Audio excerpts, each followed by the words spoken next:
Hi, thanks for joining me. Today we're going to have a look at the FGN Illiad J-Standard. Beautiful guitar, yeah. Beautiful piece of Ashwood there. Illiad means T-style guitar and J-Standard means Japanese build. Now, as you may know, I make a series of Tele reviews. I did the €150 or €159 Harley Benton. I did the €450 Squire, and for the 1100 I chose the FGN because FGN used to make the Fender Japan guitars, and they still make, I think, custom shop guitars. They also make the Ibanez Prestige guitars. So they know how to build a guitar in FGN. So that's the reason why I chose that one. Now, I do a lot of tech work, so I do a technical checkup of the guitar. I will do a playability check where we look at the action and the neck shape. And I will do, of course, a sound test with different amps, different music styles, so you get an idea what the guitar can do. And I buy guitars with my own money, so my opinion is also entirely my own.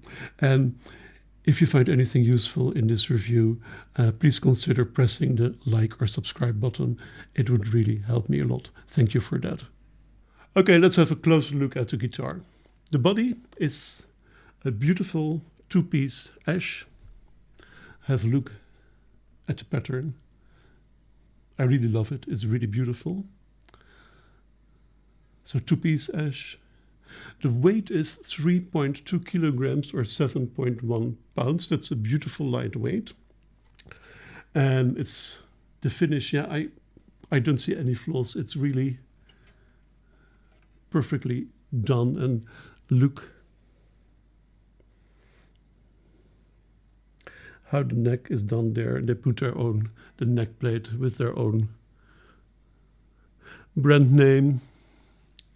And it's subtly a little bit more accessible than the square heel that you see in some guitars. The neck is a flat sawn maple with a separate maple fretboard, also very calm, subtly patterned board. Position markers are really straight. I had a good look at it, and I think they're really straight. The fretboard inlays also look beautiful. And the bindings are perfect. The headstock shape is typically their own shape. And the body is a T-style shape, but it does have a tummy cut here that you would not see in the traditional body shape. Also, the pick guard is their own. They did their own thing with it, which I do like that.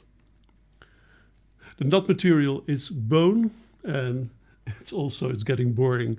It's flawlessly done. And let's have a look at the neck pocket on both sides. Very, very good workmanship, I think. Now, I have like 30 to 40 points where I check the guitar. For this guitar, it would get really boring because really everything is in order. I mean, I check the truss rod, whether it moves in all directions. I check the neck alignment. I check the distance from the part of the fret where it gets round, where sometimes it's round, sometimes it's just sort of at an angle, until the string that should be 2.5 to 3 millimeters, so you don't have the feeling that the string slides off the fret. So I do all these things. I'm not going to go now in details and go, tell you, yeah, this was good, because it will get really boring.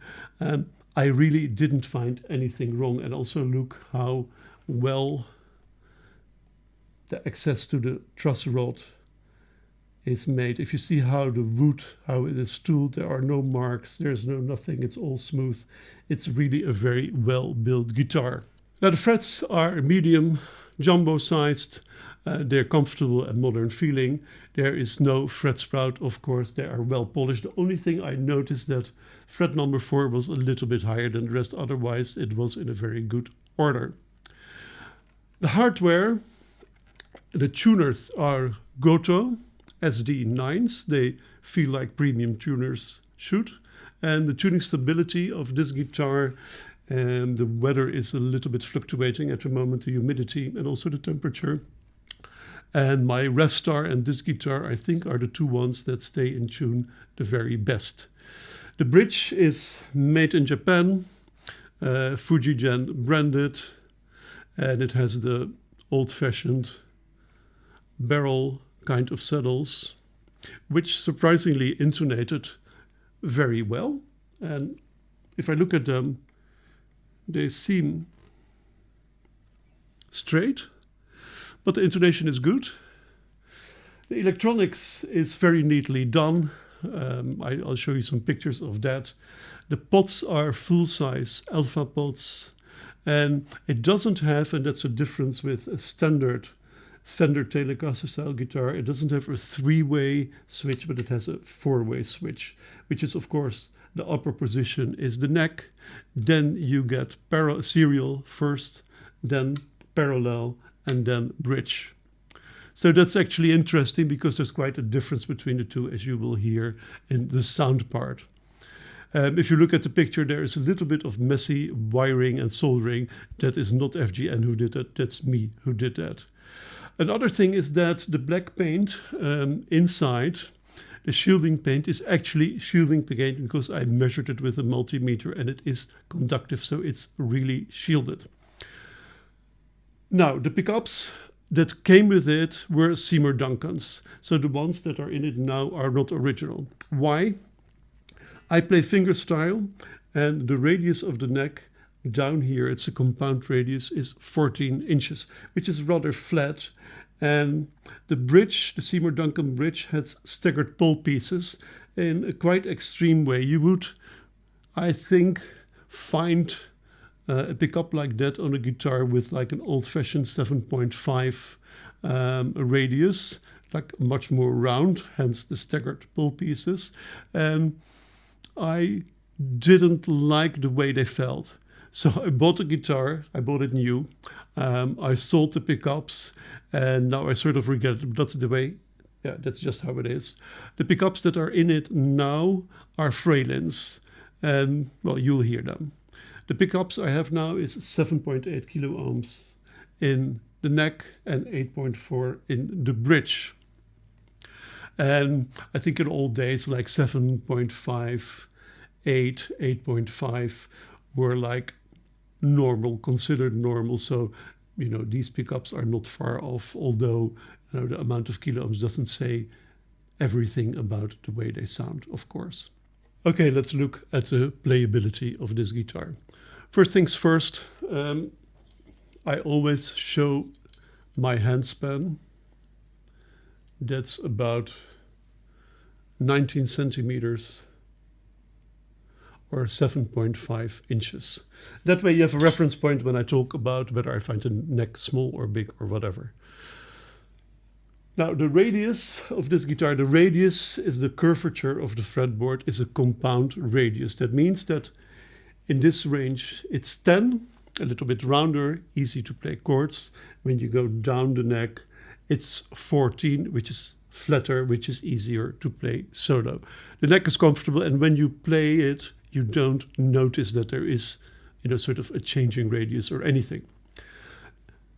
The depth of the neck at the first fret is 21.4 millimeters or 0.84 inches. That's not thick at all. I would say that's average or, low average, something like that. The depth at the 12th fret is 22.8 millimeters or 0.89 inches. So also not especially thick, so it's a rather shallowish neck, I would say. Now, the width is 41.9 millimeters, just here below the knot, which is 1.65 inches, which is very normal for a T-style guitar. And at the 12th fret, the width is 51.5 millimeter, or about 2 inches. Also normal numbers, I would say. Now, FGN describes the neck profile as a U profile. A U, to me, would mean a rather deep neck. It doesn't feel like that at all. I already told you that the neck is actually quite shallow. It feels more like a C, where there is maybe a little bit more meat on the shoulder here. This part is the shoulder. It's not a square shoulder. It's not a V shape. It has a little bit of support, let's say. So I would describe the neck as a modern C with a little bit fuller shoulders. And it feels as a neck to me that gives my hand a little bit more support. I wouldn't say it's in the range of, oh, you have to be worried when you have small hands or something. Not at all. It's a nice supportive neck as far as I'm concerned. So yeah, I think it's a neck that I could recommend. And yeah, it's not a neck that you have to worry about, I think. No. Okay, the action. What is the action? That's the distance between the top of the 12th fret and the string above it, both at the high E and the low E. The action is determined, it's actually quite logic in a way. How deep are the knot slots? If the knot slots are very high, of course the strings will be higher. If the saddles of the bridge are higher, the strings will be higher. And if the forward bow of the neck is more, also the strings will be higher. That forward bow, by the way, is called the relief of the neck. Now, out of the box, as far as I remember, it was 1.8, the action. After lowering the saddles, it was 1.6. I think both are nice actions out of the box.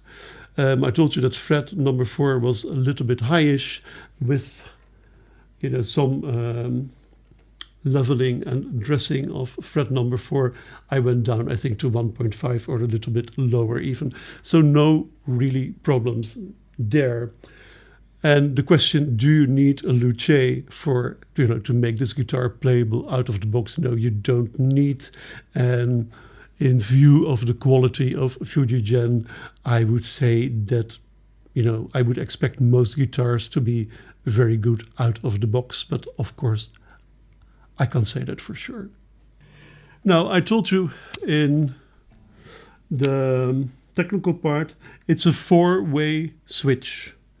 Neck, parallel, serial, bridge. Let's listen to that. Tone and volume pots both full.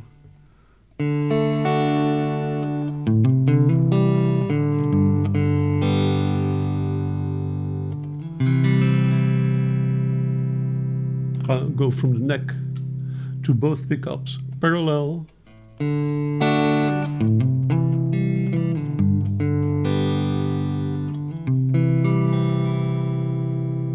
Serial.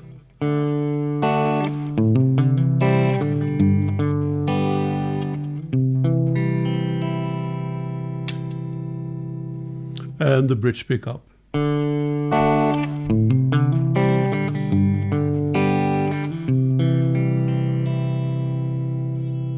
So here there is really quite a difference between both pickups parallel or serial.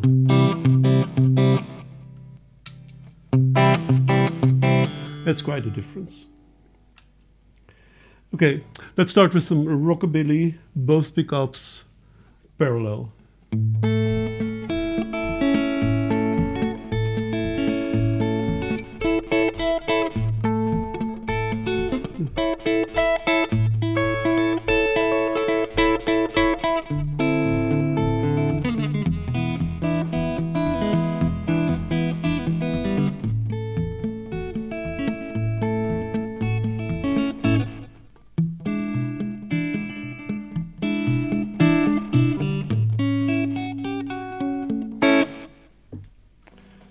And then we go to both pickups serial.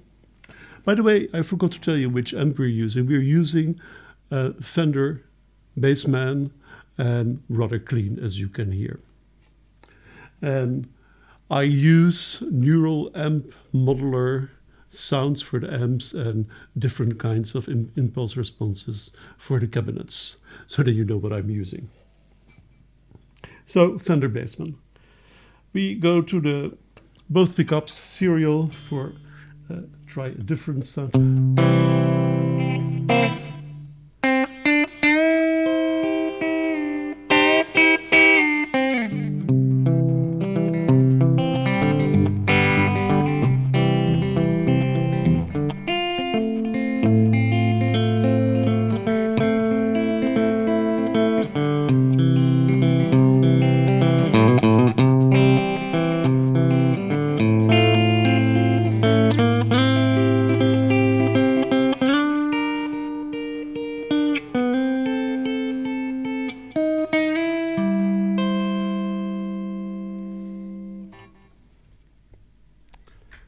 Same Fender Bassman amp, but now a little bit of distortion.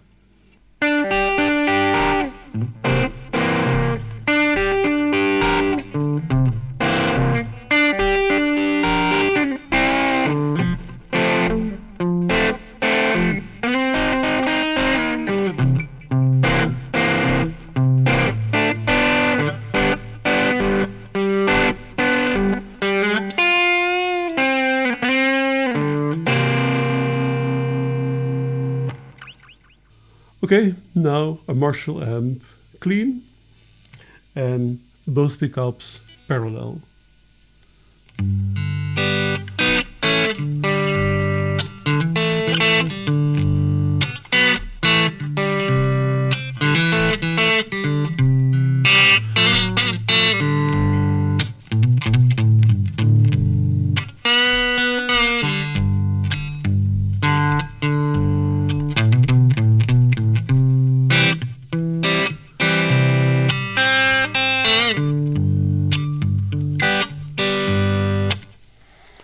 I just made it up, I think. Okay, one more sound with the clean Marshall.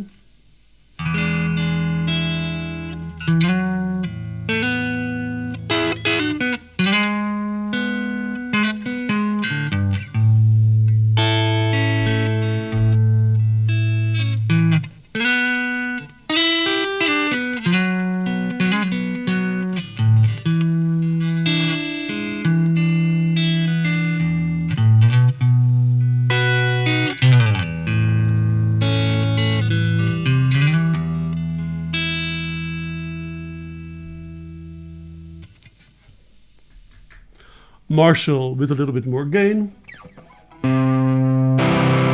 Okay.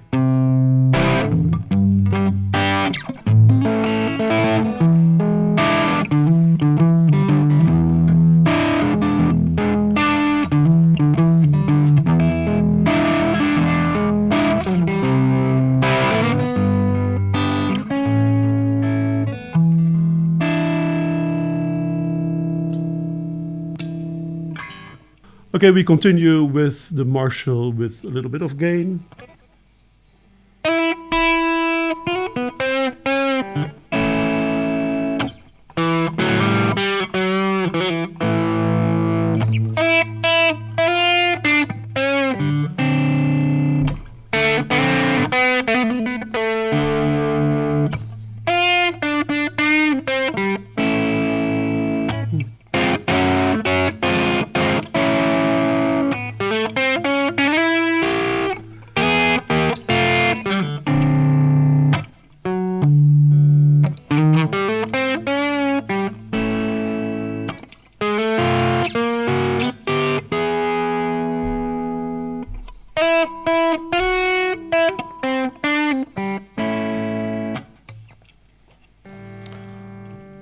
Good. Last amp we're going to try is the Peavey Van Halen.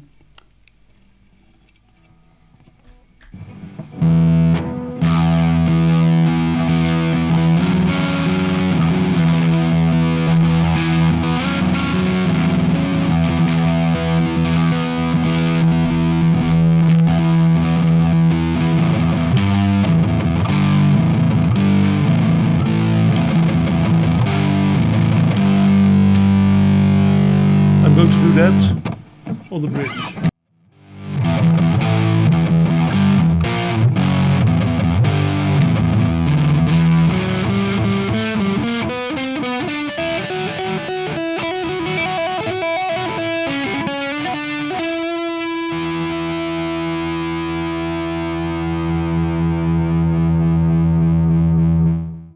Okay, it's conclusion time for the FGN. Of course, my opinions are based on this guitar that I have in my hands. Yeah. Now, we just did the sound test. And just so you know, every sound test I do is the same. It has the same amps, the same settings, the same cabinets, everything. That way you can compare the sound of the guitar in one review with the other review. Now, what did we hear in the sound? I think the neck pickup was warm and full sounding, but at the same time not dark or muffled. The bridge PU pickup was warm as well, I think, and I noticed that the guitar had quite a bit of sustain. Now, I told you before that I bought these Fralins secondhand and they're not the original pickups. And I'm beginning to doubt whether they're actually real, genuine Fralin pickups, but fine. Is it a typical Tele sound? Well, it's very difficult to say what is a typical Tele sound. I mean, that depends on what is in your head. I would say it's good for blues, it's good for even country and rockabilly. Actually, I think it's a very versatile set of pickups that is now in this guitar. We also checked the playability. The neck shape we said is, I think it's a modern C with a little bit more of a shoulder. FGN describes the guitar as a U. I don't feel it's a U because it's also not very deep. If I remember correctly, 21 point something. So that's not a very deep neck at all. The playability, I think out of the box 1.8, 1.7 if I remember correctly again. And after adjusting the saddles here, I think we could go down to 1.6, which is an excellent score for the playability. And the one thing, and that's really the only, literally only one thing I can remark about, is that the fourth fret was a tiny little bit high compared with the other frets. Now, if you crown and level that one fret, you can get the action as low as 1.5, but I don't think that's really necessary. So you don't need a luthier to, to make this guitar very comfortable.